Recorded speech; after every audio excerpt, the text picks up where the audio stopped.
एक बार बीरबल और बादशाह अकबर हमेशा की तरह बातें कर रहे थे। बादशाह ने कहा, बीरबल, वह क्या है जो हर व्यक्ति को सबसे प्रिय है? बीरबल ने कहा, महाराज, हर प्राणी को अपनी जान सबसे प्यारी होती है।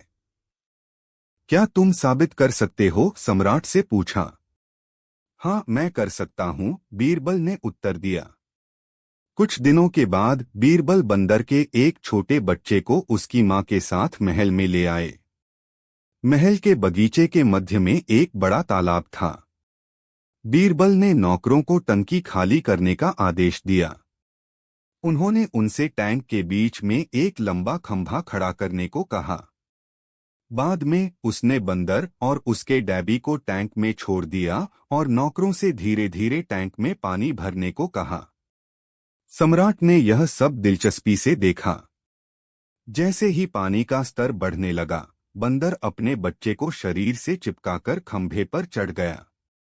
आखिरकार पानी का स्तर इतना बढ़ गया कि पानी बंदर की कमर तक पहुंच गया। बंदर ने अपने बच्चे को हाथों में उठाया और उसके ऊपर खड़ी हो गई, सुरक्षा के लिए पोल के शीर्ष पर। बादशाह ने यह सब देखा और बोले, देखो बीरबल, वह कैसे अपने बच्चे को बचाने की कोशिश कर रही है।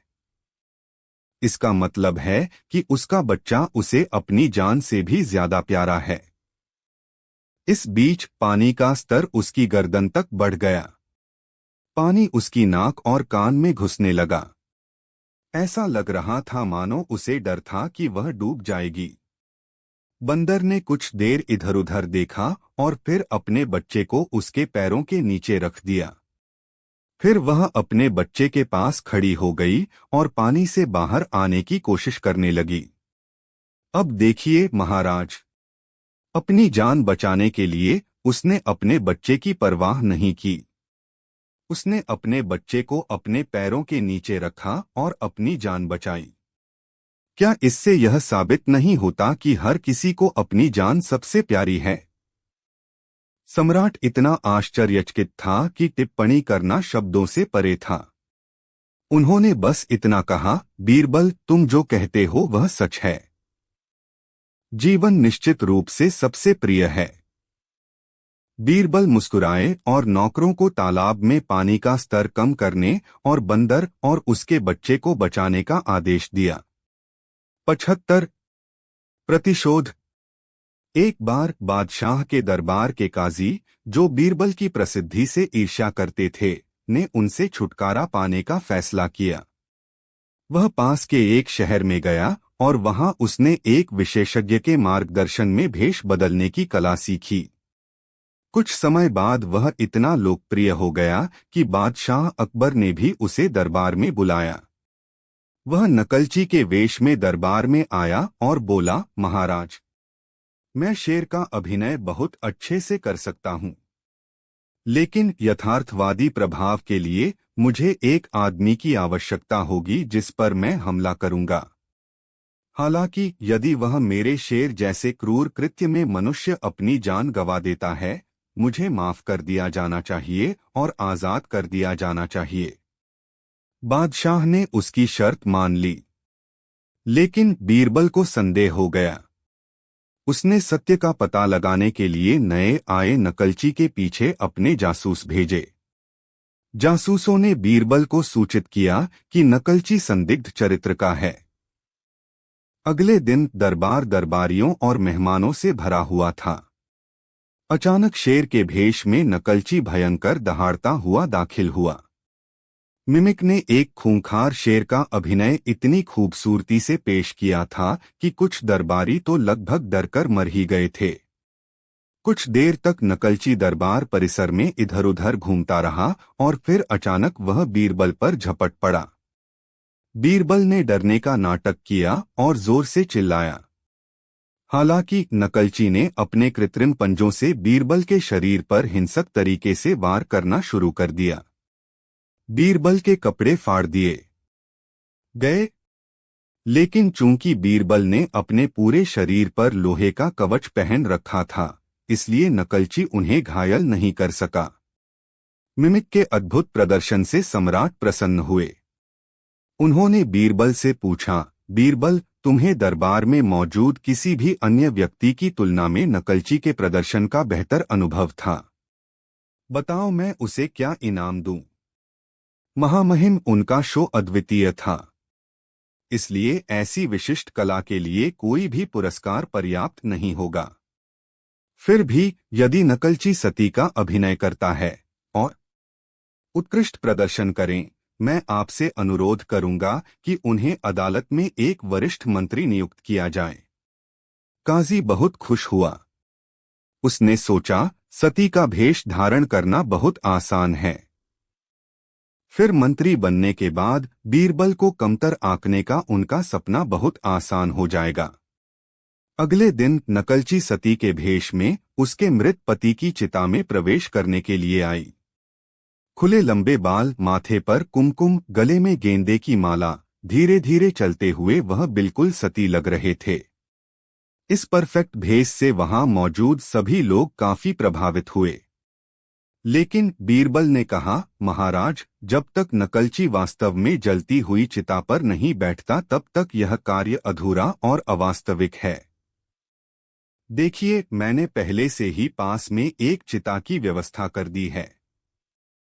काजी यह जानकर डर गया कि उसके लिए चिता तैयार की गई है, परंतु अब यदि वह पीछे हट गया तो बादशाह उसे कठोर दंड देगा। उसने मन ही मन सोचा कि गरिमा के साथ मौत का सामना करना बेहतर है, शर्मनाक तरीके से जीने के बजाय। वह चिता पर चढ़ गया और जल गया। मौत। बादशाह बीरबल पर बहुत क्रोधित हुए और बोले, बीरबल, तुमने यह क्या किया? तब बीरबल ने बादशाह को नकलची की असलियत बताई और कहा, महाराज, अपने भेष को यथार्थवादी स्पर्श देने के लिए यदि उसने मुझे मार डाला होता तो क्या आप प्रसन्न होते? बादशाह ने बीरबल की बुद्धिमत्ता की प्रशंसा की। खुराक 59। चोर की दाढ़ी में तिनका। एक दिन बादशाह ने एक युक्ति सोची और बीरबल को मूर्ख बनाने का फैसला किया। उन्होंने एक दरबारी को अपनी अंगूठी दी और चुप रहने को कहा। जब बीरबल दरबार में आए तो बादशाह ने उनसे कहा, बीरबल, आज नहाते समय मेरी अंगूठी खो गई, लेकिन मुझे यकीन है कि दरबारियों में से किसी ने इसे चुरा लिया होगा। मुझे पता है कि तुम एक अच्छे ज्योतिषी हो। अब यह चोर को ढूंढना आपकी जिम्मेदारी है। मेरी अंगूठी बहुत कीमती है। बीरबल ने कहा, स्नान के लिए जाने से पहले तुमने अंगूठी कहाँ रखी थी? बादशाह ने एक अलमारी की ओर इशारा किया। बीरबल अलमारी के पास गया और अपना कान उसके पास रख दिया जैसे वह कुछ सुनने की कोशिश कर रहा हो। कुछ देर बाद उसने कहा, अलमारी ने मुझे बताया है कि जिसने अंगूठी चुराई है उसकी दाढ़ी में एक छोटा सा तिनका है।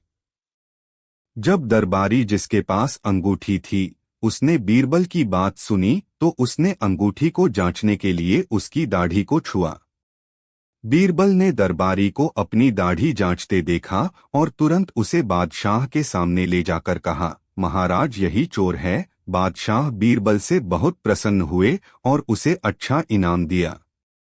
बार एक तेल विक्रेता और कसाई के बीच बहुत बड़ा झगड़ा हुआ और अपने विवाद को सुलझाने में असमर्थ होने पर वे बीरबल के पास गए। जब बीरबल ने कसाई से झगड़े का कारण पूछा तो उसने कहा, मैं अपनी दुकान में मांस बेच रहा था जब यह तेल विक्रेता उसके पास आया और मुझसे तेल का डिब्बा लाने को कहा, लेकिन जब मैं उसे लाने के लिए अंदर गया तो वह मेरा रुपयों से भरा बैग ले लिया और दावा करने लगा कि यह उसका बैग है। लेकिन तेल बेचने वाले ने कहा, नहीं श्रीमान, यह सच नहीं है। बैग वास्तव में है मेरा। दरअसल जब मैं बैग से सिक्के निकाल रहा था तो उसने देख लिया पैसे और यह दावा करना शुरू कर दिया कि यह उसका है। मुझे न्याय चाहिए सर। बीरबल ने उनसे बार बार सच सामने लाने को कहा, लेकिन वे दोनों अपनी बात पर अड़े रहे। आखिरकार बीरबल ने इस पेचीदा समस्या का समाधान ढूंढ लिया और एक बर्तन में पानी डाला और बैग के सभी सिक्के उसमें डुबो दिए। तुरंत तेल की एक पतली परत पानी की सतह पर तैरने लगी। इसका मतलब साफ था कि बैग तेल बेचने वाले का था। इसलिए बीरबल ने सिक्कों की थैली तेल बेचने वाले को लौटा दी और कसाई को दंडित किया। बरसात का मौसम था। यमुना नदी उफान पर चल रही थी। पानी का तेज बहाव तेज आवाज कर रहा था। सम्राट का महल नदी तट पर स्थित था। वह गहरी नींद में सो रहा था। वह एक शांतिपूर्ण रात थी और इसलिए गर्जन वाली वेर की डरावनी आवाज बहुत स्पष्ट रूप से सुनी जा सकती थी। आधी रात को अचानक नदी की तेज कलकल ध्वनि से सम्राट की नींद खुल गई। उसने फिर से सोने की कोशिश की, लेकिन पानी का बहाव इतना भयावह और तेज था कि वह फिर से सो सका। अंततः वह उठकर खिड़की के पास गया। अटर के तेज बहाव को सुनकर सम्राट ने सोचा, क्या ऐसा हो सकता है कि नदी विलाप कर रही हो? उन्हें काफी देर तक विचार करना चाहिए, लेकिन वह किसी नतीजे पर नहीं पहुंच सके। अगली सुबह जब बादशाह दरबार में आए तो उन्होंने दरबारियों से पूछा, नदी क्यों विलाप कर रही है? लेकिन कोई भी इसका यथोचित उत्तर नहीं दे सका। तब बादशाह ने बीरबल को बुलाया। जब बीरबल आए तो बादशाह अकबर ने उनसे भी यही प्रश्न पूछा। दल ने कहा, महाराज, मैं आपके प्रश्न का उत्तर तभी दे पाऊंगा जब नदी की बात अपने कानों से सुनूंगा। सम्राट ने सहमति व्यक्त की। ठीक है, फिर आज रात तुम मेरे महल में हो। रात में हर तरफ शांति और सन्नाटा था और नदी से रोने की आवाज सुनाई दे रही थी। बीरबल बादशाह के साथ उनके महल में थे। बादशाह ने फिर बीरबल के सामने वही सवाल रखा। बीरबल, महाराज, नदी अपने पति समुद्र का स्थान और अपने पिता पहाड़ के पास जा रही है। उसे अपने पिता के पास से जाने का बहुत दुख हो रहा है और इसलिए वह विलाप कर रही है। बादशाह और अन्य दरबारी बीरबल से बहुत प्रसन्न हुए। 62 व्यापारियों का कर्तव्य। एक बार बादशाह ने आदेश जारी किया कि शहर के सभी व्यापारियों को शहर की सुरक्षा का कर्तव्य भी निभाना होगा। व्यापारी इस मुद्दे पर बहुत उलझन में थे। वे कैसे कर सकते थे? जो लोग वर्षों से तेल, नमक, चीनी और अनाज बेच रहे थे, वे अचानक रखवाली करने लगे। लेकिन उन्हें सम्राट की आज्ञा का पालन करना पड़ा। अंत में कोई विकल्प न मिलने पर वे बीरबल के पास आए। उन्होंने उनके सामने इस समस्या का समाधान निकालने की गुहार लगाई। बीरबल ने कहा, चिंता करने की कोई जरूरत नहीं है। जैसा मैं तुमसे कहता हूं तुम वैसा ही करो। रात को जब तुम नगर की रखवाली के लिए निकलो तो अपनी पगड़ी पैरों में बांध लेना और सिर को पाजामे से ढक लेना और कहते रहना, अब हमारी बारी है। बीरबल, ये क्या हो गया? बीरबल ने उसकी बात सुनी और कहा, जैसा मैं कहता हूं वैसा ही करो और बिल्कुल भी चिंता मत करो। यह सुनकर नौकर खुश हो गया और महल में लौट आया। आधी रात को अचानक हलचल से सारा महल जाग उठा। कोई चिल्ला रहा था, रो रहा था। जल्द ही सभी लोग आकर उसके चारों ओर खड़े हो गए। उन्हें यह देखकर आश्चर्य हुआ कि जो व्यक्ति रो रहा था वह कोई और नहीं बल्कि वही सेवक था जिसे बादशाह ने सजा दी थी। उसने अपनी आंखें स्वर्ग की ओर उठाईं, गहरी आह भरी और कहा, हे भगवान, कृपया महामहिम पर दया करें। नौकर उदास होकर स्वर्ग की ओर इशारा करता रहा। दूसरे पहरेदारों ने सोचा कि शायद उस पर किसी बुरी आत्मा का साया है और उन्होंने उस पर पवित्र जल छिड़कना शुरू कर दिया। इस हलचल से सम्राट महारानी भी जाग गए। वे भी नीचे सर्वेंट क्वार्टर में आ गए। फिर भी नौकर ने रोना बंद नहीं किया। कृपया क्षमा करें मेरे प्रभु, सम्राट पर दया करें। सम्राट को देखकर उसकी आंखों से आंसू बहने लगे। वह रोते हुए बोला, महाराज, आपके लिए यह कितना बड़ा दंड है। आपके मुकाबले तो मेरा तो कुछ भी नहीं है। बादशाह आश्चर्यचकित हो गए और बोले, कैसी सजा? बकवास मत करो। नौकर ने कहा, महाराज, मैंने सपना देखा कि मृत्यु के दूत यमदूत ने आपको एक खंभे से बांध दिया है और आपको कोड़े मार रहा है। मैंने यह देखा और यमदूत और आपके बीच कूदते हुए कहा, मेरे स्वामी, कृपया मत करो, मेरे सम्राट को चाबुक मत मारो, इसके बजाय मैं कोड़े खाने के लिए तैयार हूं। लेकिन यमदूत ने कहा, नहीं, इस आदमी को दंडित किया जाना चाहिए। सजा, आप उस बिस्तर पर केवल कुछ सेकंड के लिए सोए थे और सोए थे। 20 कोड़े की सजा सुनाई गई, जबकि यह सम्राट सो रहा है। कई वर्षों तक इसी बिस्तर पर उसे 1000 गुना अधिक कोड़े मारे जाने चाहिए। यह कहकर नौकर फूट फूट कर रोने लगा।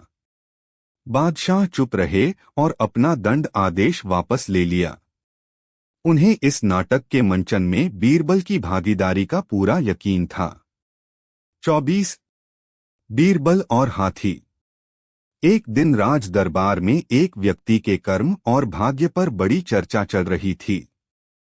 सभी का मत था कि भाग्य श्रेष्ठ है, लेकिन बीरबल का मत था कि मनुष्य अपने साहस से अपना भाग्य बदल सकता है। बादशाह ने बीरबल की परीक्षा लेने का निश्चय किया। उन्होंने एक हाथी चालक को बुलाया और कहा, देखो, बीरबल प्रतिदिन नदी में स्नान करने जाता है और जिस रास्ते से वह जाता है वह इतना संकरा है कि दोनों तरफ जाना असंभव है। जब बीरबल उस पर चले तो अपने एक को भेज देना सड़क के दूसरे छोर से हाथी। अगले दिन हाथी चालक एक हाथी को सड़क के दूसरे छोर पर ले गया। जब बीरबल सड़क के बीच में पहुंचे तो हाथी चालक ने हाथी को अपनी छड़ी से घायल कर दिया। हाथी आक्रामक हो गया और संकरी सड़क पर दौड़ने लगा। हाथी को अपनी ओर दौड़ता देख बीरबल बहुत डर गए, लेकिन फिर भी वह हिम्मत न हारते हुए इधर-उधर देखने लगा। वहां बीरबल को एक कुत्ता दिखाई दिया। कुत्ता कमजोर लग रहा था। उसने तुरंत कुत्ते को उठाया और हाथी पर फेंक दिया। कुत्ता हाथी की गर्दन पर गिर गया। उसके नुकीले पंजे हाथी की गर्दन में घुस गए। हाथी इतना भ्रमित हो गया कि वह पीछे हटने लगा। हाथी की उलझन का फायदा उठाकर बीरबल पीछे मुड़ा और दरबार की ओर भाग गया। जब बादशाह ने बीरबल को देखा तो उन्होंने कहा, बीरबल, तुम सही कह रहे हो। साहस से कोई भी अपना भाग्य बदल सकता है।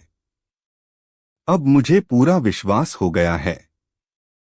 बीरबल ने उत्तर दिया, महाराज, आपने मेरी परीक्षा ली, लेकिन यदि हाथी मुझे अपने पैरों तले कुचल देता तो क्या होता? कार्य करने से पहले व्यक्ति को सोचना चाहिए। अकबर को घुड़सवारी इस हद तक पसंद थी कि वह अपने पसंदीदा घोड़े के लिए कोई भी कीमत अदा कर देते थे। सुदूर देशों से लेकर अरब, फारस और कुछ अन्य देशों से व्यापारी मजबूत और सुंदर घोड़ों के साथ उसके दरबार में आते थे। सम्राट ने अपने व्यक्तिगत उपयोग के लिए चुने गए घोड़ों के लिए अच्छी खासी कीमत चुकाई। वह अपनी सेना के लिए अन्य घोड़े खरीदता था जो उसकी व्यक्तिगत पसंद के नहीं होते थे। घोड़े के व्यापारी अकबर के दरबार में लाभदायक व्यवसाय कर रहे थे। एक दिन एक घोड़ा व्यापारी ने अग्रिम में कुछ पैसे मांगे। व्यापारी एक नया चेहरा था और अपने समुदाय के अन्य व्यापारियों के लिए अज्ञात था। उसने अकबर को 2 सुंदर और मजबूत घोड़े बेचे और उससे कहा कि वह उसी वंशावली के 100 और घोड़े ला सकता है, बशर्ते कि उसे घोड़ों की आधी कीमत पहले ही चुका दी जाए। सम्राट ने अपने खजाने को नए व्यापारी को उसके कहे अनुसार धन देने का आदेश दिया। कोषाध्यक्ष व्यापारी को पैसे देने के लिए अपने कार्यालय में ले गया। किसी को भी यह पसंद नहीं था कि अकबर किसी नए व्यापारी को पहले ही बड़ी रकम दे दे, लेकिन उनमें इस विषय पर एक शब्द भी बोलने का साहस नहीं था। वे सभी चाहते थे कि बीरबल इस मुद्दे को उठाएं। बीरबल भी घोड़े के सौदे से बहुत नाखुश लग रहे थे। तो उसने अकबर से कहा, कल ही आपने मुझे इस शहर में रहने वाले मूर्खों की एक सूची तैयार करने का आदेश दिया था। मुझे यह कहते हुए खेद है कि आपका नाम सूची में सबसे ऊपर है। बादशाह का चेहरा गुस्से से लाल हो गया। बीरबल द्वारा उसे अपने दरबारियों और दूसरे देशों से आए मेहमानों के सामने अपमानित किया जा रहा था। तुम्हारी मुझे मूर्ख कहने की हिम्मत कैसे हुई? अकबर बीरबल पर चिल्लाए। मैं आपसे क्षमा चाहता हूँ, महामहिम, बीरबल ने बादशाह के सामने सिर झुकाते हुए कहा। आप मेरा सिर काट सकते हैं। अगर आपको लगता है कि मेरा यह कहना गलत है कि आप उन मूर्खों की सूची में शीर्ष पर हैं, जिनके लिए आपने मुझसे तैयारी करने को कहा है। अपना दाहिना हाथ ऊपर उठाकर और पहली उंगली बीरबल की ओर करके अकबर उसकी ओर बढ़े। दरबार में मौजूद सभी लोगों की सांसें अटक गईं। उनके चेहरे पर चिंता साफ झलक रही थी। बादशाह बीरबल का सिर काट सकते हैं। किसी ने भी सम्राट को मूर्ख कहने का साहस नहीं किया। लेकिन अकबर ने केवल बीरबल के कंधे पर अपना हाथ रखा। वह इसका कारण जानना चाहता था। बीरबल ने इसे समझ लिया और कहा, आपने मेरी मूर्खों की सूची में शीर्ष स्थान अर्जित किया क्योंकि आपने एक नए व्यापारी को बड़ी रकम देने का आदेश दिया था, जिसकी पहचान अभी तक पूरी तरह से सत्यापित नहीं हुई है। वह आपको बहुत अच्छी तरह से धोखा दे सकता है। हो सकता है कि वह दोबारा यहाँ न आए और किसी दूसरे देश में बस जाए और आप उसका पता नहीं लगा पाएंगे। उसके साथ सौदा करने से पहले आपको उस व्यक्ति को अच्छी तरह से जानना होगा, जिसने आपको केवल 2 घोड़े बेचे थे और आप इतने मंत्रमुग्ध हो गए थे कि तुम उसे एक बड़ी रकम देने को तैयार हो गए। यही कारण है कि मैं तुम्हें अपनी मूर्खों की सूची में शीर्ष स्थान देता हूँ। राजकोष में जाओ और नए व्यापारी का भुगतान रोक दो। अकबर ने अपने आदमियों को आदेश दिया कि वे दौड़ें और खजांची को उनका आदेश बताएं। बीरबल ने कहा, अब मैं आपका नाम मूर्खों की सूची में नहीं डालूंगा। अकबर कुछ सेकंड के लिए उसे देखता रहा, अपनी निगाहें उसे देख रहे लोगों की ओर घुमाई और हंसने लगा। वहां मौजूद सभी लोगों ने राहत की सांस ली कि आखिरकार सम्राट को अपनी गलती का एहसास हुआ। वे भी खुशी से हंसे और बीरबल के साहस और बुद्धिमत्ता की प्रशंसा की। 11. भाषाविद। भाषाविद वह व्यक्ति होता है जो कई भाषाओं में पारंगत होता है। एक दिन एक भाषाविद महल के द्वार पर पहुंचे और गार्डों से उर्दू में बात करने लगे। यूपी और बिहार के कुछ अन्य गार्ड भी थे, इसलिए उन्होंने उनसे हिंदी में बात की। कुछ ऐसे भी थे जिनसे उन्होंने तमिल और तेलुगु में बात की। वह केवल सम्राट को देखना चाहता था। आप हमारे सम्राट से क्यों मिलना चाहते हैं? गार्ड का मुखिया जानना चाहता था। गार्ड ने दरबार के गार्डों के प्रमुख से बात की और उस व्यक्ति को सम्राट से मिलने की अनुमति दी। दरबार में प्रवेश कर उस व्यक्ति ने सम्राट के सामने सिर झुकाया। दूसरे देश के एक शाही मेहमान सम्राट के साथ अपनी बातचीत समाप्त करने के बाद। 14. जानवरों के बिना एक जंगल। बादशाह अकबर को शिकार का बहुत शौक था। जब भी ऊंचाई थी, अदालत में काम के दबाव के कारण वह सेवानिवृत्त हो जाएंगे और राजधानी से बाहर चले जाएंगे। जंगल में कुछ समय बिताना, जानवरों का पीछा करना और उनका शिकार करना। सैकड़ों आदमी ढोल बजाते हुए जंगल के एक हिस्से को घेर लेते थे और जानवरों को सम्राट की ओर ले चलो। अकबर उनका शिकार करेगा, अपने हाथी की पीठ पर सुरक्षित बैठा हुआ। वह जानवरों पर गोली चलाता था, अपने भाले या धनुष और तीर से। अकबर एक साथ कई जानवरों को मार डालता था। एक दिन जब दूसरे लोग सम्राट की प्रशंसा करते थे, उसकी निशानेबाजी के लिए बीरबल चुप रह जाते। उसे पसंद नहीं आया। सम्राट जानवरों को बिना सोचे समझे मार रहा है। उसे जानवरों पर दया आती थी, जिसने इंसानों को कोई नुकसान नहीं पहुंचाया और इंसानों ने हमेशा नुकसान उठाया। ऐसे असहाय जानवरों को मारने में आनंद आता है। बीरबल को यह अच्छा नहीं लगा। शिकार के लिए अकबर के साथ गए, लेकिन अकबर हमेशा इस बात पर जोर देते थे कि बीरबल उसे भी शिकार के लिए उसके साथ जाना चाहिए। एक दिन अकबर अपने हाथी पर सवार होकर जंगल में जा रहा था। बीरबल दूसरे हाथी पर सवार थे। अकबर हमेशा की तरह शिकार कर रहे थे और उन्होंने बीरबल को भी साथ आने का आदेश दिया था। इस बार बीरबल को एक युक्ति सूझी। अचानक अकबर ने देखा कि बीरबल अपने हाथी से उतर गया है। बीरबल कहाँ है? अकबर ने अपने अंगरक्षक से पूछा। अंगरक्षक ने अपनी उंगली एक पेड़ की ओर इंगित की। वह वहां एक पेड़ के नीचे खड़ा है, महाराज, अंगरक्षक ने कहा। वह पेड़ पर क्या देख रहा है? अकबर से पूछा। ऐसा लगता है कि वह पक्षियों को देख रहा है। बीरबल, इधर आओ, अकबर ने कहा। जब बीरबल आए तो बादशाह ने उनसे पूछा, तुम पेड़ पर क्या देख रहे थे?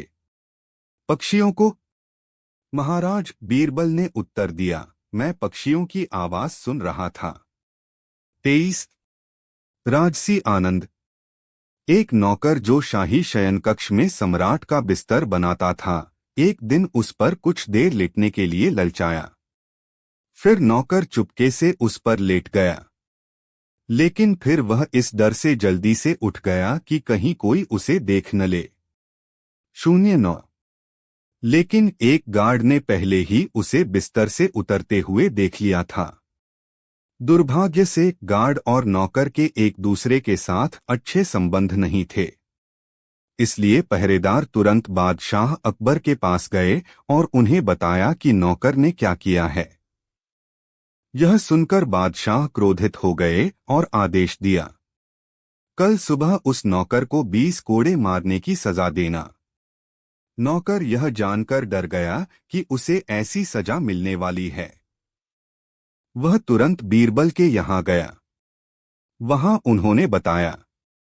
84 के द्वार पर पहुंचे और गार्डों से उर्दू में बात करने लगे। यूपी और बिहार के कुछ अन्य गार्ड भी थे, इसलिए उन्होंने उनसे हिंदी में बात की। कुछ ऐसे भी थे जिनसे उन्होंने तमिल और तेलुगु में बात की।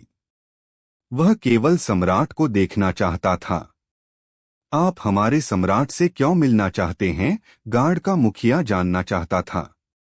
गार्ड ने दरबार के गार्डों के प्रमुख से बात की और उस व्यक्ति को सम्राट से मिलने की अनुमति दी। दरबार में प्रवेश कर उस व्यक्ति ने सम्राट के सामने सिर झुकाया। दूसरे देश के एक शाही मेहमान सम्राट के साथ अपनी बातचीत समाप्त करने के बाद 14 जानवरों के बिना एक जंगल। बादशाह अकबर को शिकार का बहुत शौक था। जब भी ऊंचाई थी, अदालत में काम के दबाव के कारण वह सेवानिवृत्त हो जाएंगे और राजधानी से बाहर चले जाएंगे। जंगल में कुछ समय बिताना, जानवरों का पीछा करना और उनका शिकार करना। सैकड़ों आदमी ढोल बजाते हुए जंगल के एक हिस्से को घेर लेते थे और जानवरों को सम्राट की ओर ले चलो। अकबर उनका शिकार करेगा, अपने हाथी की पीठ पर सुरक्षित बैठा हुआ। वह जानवरों पर गोली चलाता था, अपने भाले या धनुष और तीर से। अकबर एक साथ कई जानवरों को मार डालता था। एक दिन जब दूसरे लोग सम्राट की प्रशंसा करते थे, उसकी निशानेबाजी के लिए बीरबल चुप रह जाते। उसे पसंद नहीं आया। सम्राट जानवरों को बिना सोचे समझे मार रहा है। उसे जानवरों पर दया आती थी, जिसने इंसानों को कोई नुकसान नहीं पहुंचाया और इंसानों ने हमेशा नुकसान उठाया। ऐसे असहाय जानवरों को मारने में आनंद आता है। बीरबल को यह अच्छा नहीं लगा। ब्राह्मण केवल डर के कारण शिकार के लिए अकबर के साथ गए, लेकिन वह गलत था। लेकिन अकबर हमेशा इस बात पर जोर देते थे कि बीरबल, तब मित्र ने ब्राह्मण को भी शिकार के लिए इस मामले को जाना चाहिए ले जाएगा। एक दिन अगले दिन अपने हाथी पर सवार होकर जंगल में जा रहा था और अदालत में बीरबल दूसरे हाथी पर सवार गुहार लगाई। अकबर हमेशा की दोनों पक्षों की बात सुने और उन्होंने बीरबल वह इससे कुछ नहीं कर सका क्योंकि ब्राह्मण ने गवाहों को बीरबल को एक के बारे में बताया था। अचानक अकबर ने न्यायाधीश ने बीरबल को अपनी अदालत में उतर गया है। तब बादशाह अकबर ने बीरबल से मामला अंगरक्षक से कहा। बीरबल ने दोनों अपनी उंगली एक पेड़ की और एक पहरेदार को दरबार में एक बड़ा दर्पण के नीचे खड़ा है। महाराज, अंगरक्षक ने कहा। बीरबल ने 100 रुपए के नोटों क्या देख रहा है और उसे इस तरह रखा कि उसका प्रतिबिंब दर्पण में दिखाई देख रहा है। उपयुक्त व्यवस्था करने के बाद इधर बीरबल ने ब्राह्मण और उसके दोस्त को बुलाया। जब बीरबल आए तो उसने ब्राह्मण के मित्र से कहा, तुम पेड़ पर क्या अपने 1000 रुपए ले सकते हो जो तुम्हें दर्पण में दिखाई दे रहे हैं। बीरबल ने उत्तर दिया, मैं। ब्राह्मण के मित्र ने आश्चर्य से पूछा, यह कैसे संभव है? राजसी आनंद, यह तो मात्र पैसे का नौकर जो शाही शयन कक्ष में सम्राट मजाक कर बनाता था। एक दिन उस पर कुछ देर लेटने के लिए ललचाया। ब्राह्मण ने भी सपने में फिर नौकर चुपके से उस पर लेट गया। वास्तव लेकिन फिर वह इस डर से जल्दी से उठ गया और कहीं कोई उसे देख न ले। फिर शून्य उससे असली पैसे क्यों लेकिन रहे एक गार्ड ने पहले ही उसे यदि आप चाहते हुए देख लिया था। इसे अपने सपने में उससे पुनर्प्राप्त कर और नौकर के एक दूसरे के साथ यह सुनकर मित्र ने शर्म से अपना सिर झुका लिया। पहरेदार तुरंत बादशाह स्वीकार कर पास गए और उन्हें बताया कि नौकर ने क्या किया है। पुरुषों की संख्या। यह सुनकर बादशाह बीरबल से बातें करते करते अचानक बादशाह अकबर ने बीरबल से नौकर को 20 घोड़े हमारे शहर में कितने आलसी आदमी हैं। नौकर यह जानकर डर गया, बहुत सारे हैं, ऐसी सजा मिलने वाली है। बीरबल तो हमें कल शहर के सभी आलसी लोगों को दोपहर के भोजन के लिए उन्होंने बताया करना चाहिए। 84 इस तरह हम यह सुनकर बादशाह का पता लगाने में दरबारी भी खूब हंसे। जैसी आप लेकिन